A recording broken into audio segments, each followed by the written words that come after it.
Hello, everybody. Dave Neal here, stand-up comic, host of the Rush Hour podcast, and we have an update to the Blake Lively saga that's never ending. If you enjoy this weekend content, feel free to subscribe.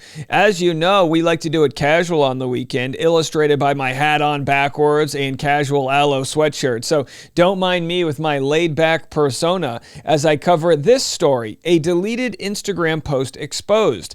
Colleen Hoover, the author of It Ends With Us, deleted her Instagram, brought it back with some of the posts missing. Well, I think it was Candace Owens, somebody on her team or whatever, scooped this story, but I'm going to share it with you guys for those that didn't check it out already. So we shared earlier this week the Blake photos deleted. Colleen Hoover reactivated Instagram, but all of Blake and It Ends With Us posts are gone. Now, I don't know if they're all still gone, but here's the one that I believe Candace Owens shared that is now back up. So she said, as Blake's friends and sisters for over 20 years. So Colleen Hoover shared what other actors who were friends with Blake shared. So this is a sharing of that, but it was deleted, which, you know, is telling. As Blake's friends and sisters for over 20 years, we stand with her in solidarity as she fights back against the reported campaign waged to destroy her reputation. Throughout the filming of It Ends With Us, we saw her summon the courage to ask for a safe workplace for herself and colleagues on set. We are appalled to read the evidence of a premeditated and vindictive effort that ensued to discredit her voice. Most upsetting is the unabashed exploitation of DV survivors' stories to silence a woman who asked for safety. The hypocrisy is outstanding. So Colleen wrote in the sort of comment underneath that post, I thought this note was beautiful and was going to share in my stories like I shared my post about Blake in my stories yesterday. I wanted to show support, but I had anxiety thinking of putting my post about Blake in my feed and sending myself into a mental spiral from the inevitable comments. By the way, for an author, she writes terribly on social media. They can be vile, and over the last year or two, there's been a huge shift in my attitude towards social media. I used to share so much of my life every single day, but that all changed when I noticed people weren't necessarily following me out of interest, but rather to tear me down. And not even necessarily my books, but me as a human and as a mother without knowing me or my family at all, and assuming a few online tabloid pieces must be gospel. It got dark for me, so I pulled back to save my sanity. Rather than stand up for myself and for truth, I allowed and still allow people to blindly judge me without a rebuttal, because that's what we're told to do. Ignore it. It's the internet. People are just mean online. But this statement from these women and Blake's ability to refuse to sit down and be buried has been nothing short of inspiring. Seeing these three women stand up for their friend when they know good and well they're going to be ripped apart by the people who choose to not accept or read receipts is inspiring. I'm done being afraid to post in fear of the comment section hurting my reputation. Ironic, because she deleted this. I do not care about my future legacy. I never have. I care about the people who are currently in my life, who I love and know and trust. And I care about the readers who have supported me along the way and who reach out daily to ask where I've been and why I haven't released a book in years. The answer is simple. We have become a cruel society of judges who expect perfection and have very little grace, and will comment with everything wrong we can find. It's sad, but it's true, and we have all been victims of it, and I don't know how or when or if it can change, but I know that I can change my attitude towards it. So I will see you tomorrow and the day after that, because I like it here and I miss you. And then, of course, this was deleted. Now, look, I understand a lot of what she says, and I believe a lot of what she says here. I have a lot of the same principles. I do think there's a segment of the world that lacks grace, and they just want to tear people down. I don't think it's as prevalent as she thinks. I just think those mean comments sort of rise to the top. There are a lot of judgy people out there you would have never known existed. If Colleen Hoover was writing a book in the early 90s, people would show up to her book signings as fans, and those haters she just wouldn't know about. But the megaphone that exists on social media is a problem. That's really not the point of this video, though. The point of this video is she kind of, and hey, look, maybe she's on the right side of this story. Maybe there are receipts we haven't seen yet, or maybe she's on the wrong side. I think most people think Colleen Hoover's on the wrong side, and I think that's evident by why she deleted this post, which is to say, okay, she went to bat for her lady, Blake Lively. She thought Blake was telling the truth. Other women supported Blake. You start to see that sort of momentum come, that avalanche of support, and you think you're on the right side of the story.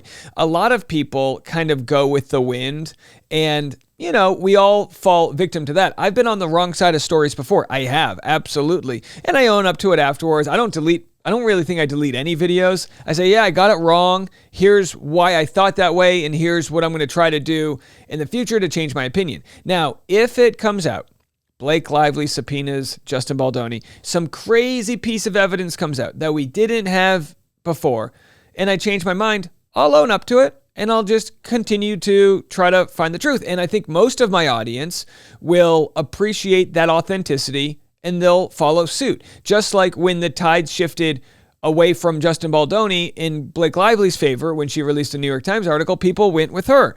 And will leave grace for our opinion to be changed. I personally don't see myself and my channel as one that is beating down and refusing to look at evidence. Sure, have there been a couple questionable things that you see in Justin Baldoni's receipts with the crisis management and Jed Wallace? Yeah.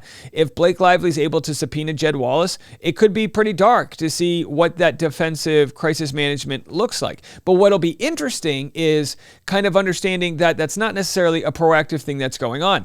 And by that, we share from the great subreddit It Ends With Lawsuits, a post from someone that said, I did the digging so you don't have to. Confirmation that Blake started the smear campaign. And what they show here is the highlighted dates where the pro Blake Lively stories started to come out, August 9th. And then we see the dates, the disturbing truth behind why Blake Lively and her It Ends With Us stars are feuding with Justin Baldoni, August 9th. Now, could these articles have been written without Blake's knowledge? Sure. But you see, August 13th, Blake Lively's castmates and It Ends With Us author also want nothing to do with director Justin Baldoni after major drama on set. Again, could be that these are written from fan fiction points of view with no sources, or it could be this is her side of the story coming out, and then Justin Baldoni addresses friction on set of It Ends With Us amid feud rumors August 13th, which again would be way before the receipts of him gearing up to respond. And again, this is in part what the lawsuit is going to entail. The court case is going to be receipts, who started it, and how much of the anti-Blake Lively sentiment came from Justin Baldoni's camp. They argue none of it, and how much of it came from her camp. So if you want to check out all of these subpoenas, we just made a video about them. These are essentially all the same. These are the subpoenas that Blake Lively is trying to get. What's interesting about the subpoenas that Blake Lively has for all of the records is that they were probably never intended to be approved by the judge. And they knew this, according to the reporting going on. Citizen journalists share this on Twitter. Some very interesting theories from people. Breaking: a Reddit citizen has rightfully clocked Team Lively for their lawfare against Team Baldoni with their overly broad request for subpoena, saying it's a PR move. Sure enough, Team Lively has responded via Variety, saying the letter to the judge filed today to limit the scope shows Team Baldoni is hiding something. It's more like Team Lively has nothing and they're trying to manipulate the public. We clocked you. Yeah, so the idea being they knew they were asking for too much. So Justin Baldoni's side said, we're not going to give you that. And they go, well, what are you hiding? So a PR move. This poster said this was planned by Lively's lawyers. They knew Baldoni would fight these subpoenas. So they will say, why is he trying to block evidence? What is he hiding? If the judge blocks the subpoena, which he will, they will spin and say we tried to find evidence, but were unable to by the judge. This PR tactic shifts focus away from harassment claims towards the smear campaign narrative and leaves doubts in the mind of the public that Baldoni has something to hide. What they don't understand is that with or without evidence, the public knows Lively is a liar and a witch. Regardless, her reputation is damaged. Responding to Baldoni's objections, a Lively spokesperson said Friday, if they have so many receipts, why are they so afraid to produce them? And again, they just don't want to share the fishing expedition. They then continue, Lively's spokesperson argued that the requested records will expose the remaining pieces of the story. Mr. Baldoni and the Wayfair parties have already admitted that Miss Lively raised concerns multiple times. They've admitted that they created a plan in case she made her grievances public, in which they planned to plant stories suggesting Miss Lively was a bully and weaponizing feminism. And by the way, if they prove that, then I think it's a moot point. They have admitted that they were able to bury anyone. They've admitted that they bragged and laughed at how negatively the narrative has shifted against Miss Lively and how successful they were at confusing people. They have admitted that they said they started to see a shift on social due largely to Jed and his, again, that's Jed Wallace, and his team's efforts to shift the narrative. Yet they deny that they implemented their plan.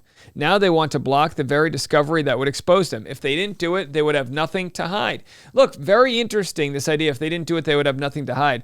Perfectly called out by this poster right here, saying this is what's going to happen.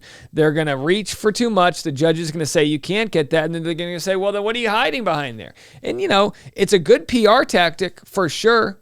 For those that are kind of watching this on the surface level. All right. I had one other thing I wanted to share with you guys today. I had a pretty interesting conversation with Tia Levings. She is a New York Times bestselling author and writer of the book A Well-Trained Wife. She talks about getting out of a high control religion, kind of a cult scenario where she actually had to escape in the middle of the night with her family from a husband having a psychotic break. I mean, it's an absolutely wild story. One in which I wouldn't be surprised this is the type of story that Wayfarer is trying to pick up. It's not out of the realm of possibility that those that follow Justin Baldoni may see this become a movie someday. The story is wild. So I interviewed Tia Levings, and last night around midnight, as I'm uploading the interview, I was like, you know what? I need to preface this interview because talking about anything religion is very thin ice with a lot of people. There's a lot of people that are very defensive about any criticism of religion. I mean, I know this. I come from the Catholic Church.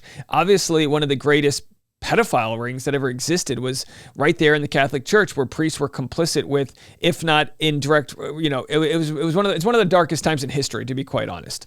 And it's a sad stain on the legacy of the Catholic Church, whatever you want to think of it. So my point being is that I'm not anti-religion when religion works for people. And I spent 3 minutes introducing this story to say, look, hey, some people have great experiences with religion, and some people have a lot of trauma, and they have to deconstruct, and they have to leave their faith because pastors were abusive, or church leaders were abusive, or all these different scenarios that exist. Everybody's different. So I feel perfectly entitled to comment on this and use my channel to discuss these hard topics. With that said, we will get people who unsubscribe because of it. We had to deal with that. So if you like my channel, please subscribe. And then others are willing to share that, there are high control religions. Again, might not be yours, but there are high controlled religions in our country that have to deal with monster situations. And Tia Levings, with her 4 young kids, had to escape in the middle of the night. And it's, Underground Railroad style, crazy stuff, where our husband had left to go grab his weapon, a gun, in order to come back, and God knows how that story would have ended. She is a story of a survivor, a brave, badass woman who is worth listening to. So it's not Justin Baldoni, Blake Lively, so it's not going to get the algorithm behind it and all that jazz. But I'm telling you right now, I think it's really interesting. And with that said, sure enough, after 3 minutes of prefacing, hey, if your religion's fine, don't worry about it. But if this is happening, be a whistleblower. Save somebody's life. I got this comment. And I'm okay sharing the names because everyone's anonymous here.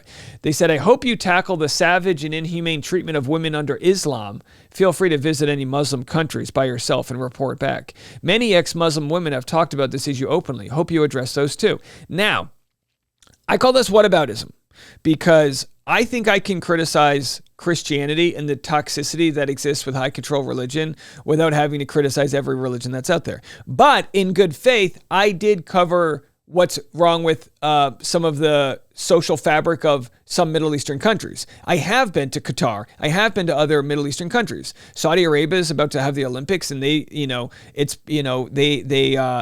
their human rights scale is not good when it comes to whether two people of the same sex want to kiss or hold hands in public. My wife and I traveled to a Middle Eastern country while she was pregnant, and we had to be very careful and bring certain papers that proved we were married. I mean, there is some archaic shit that's out there, okay? Absolutely. But it's whataboutism to say, well, if you don't cover Islam, you're not allowed to cover this. What the hell are you talking about? And again, this is a very, very common response that people give if you criticize high control religion. So my friend Teresa says he has covered that. So please let us know when you want to watch those videos we enjoyed, and please report back. And someone says, all you do is leave comments on this channel to complain. This is not a therapy session. So anyway, I don't want to bash the initial commenter. I want to use this as a teachable moment. They said, I'm asking you to report on them as a defense of balanced reporting. And then they said, Where have you traveled? And they ask me all these questions. Nobody makes fun of Judaism because it's anti-Semitism, but Christianity is mocked over and over. Why is that? If all religions are equal, then all religions must be mocked equally. You say you are a comedian. Why don't you make fun of Islam or Judaism or Hinduism too?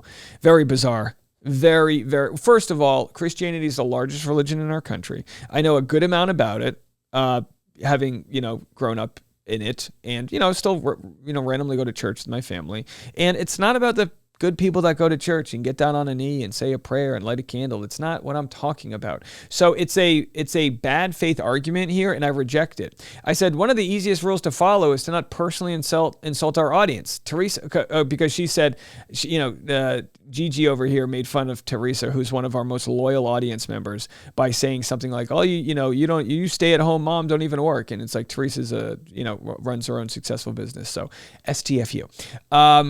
So anyhow, it's, again, I reject it as whataboutism.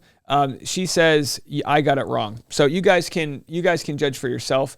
We cover these stories, you lose a subscriber. This is just how it works. So you get less views because it's not involving Blake Lively. But I do think if you do listen to it, everybody, you will find out that it's a very enriching conversation with someone who has a lot to share. That's my way of promoting today's featured interview. You can go check it out now. Again, I don't like to crack an egg to make an omelet, but for Gigi out there and anyone else who says you can't criticize Christianity without also talking shit about Hindus, I reject that premise. I think that is thin ice, and I think it completely goes against what we try to do on this show. This isn't about rejecting Christianity. It's about showing a survivor's fleeing to safety and protecting her family at all costs. It's a story worth listening to. You can go check that out right now. It's available right there. You can click the link. It's a great conversation. Tia Levings, her New York Times bestselling book. You'll love to hear her story. All right, that's it for me. I might have content for you tomorrow, so double check, make sure you're subscribed. We got a lot that's going on out there, and I want to make sure I cover it all. We'll see you later. I'm Dave Neal. Have a good one. Bye.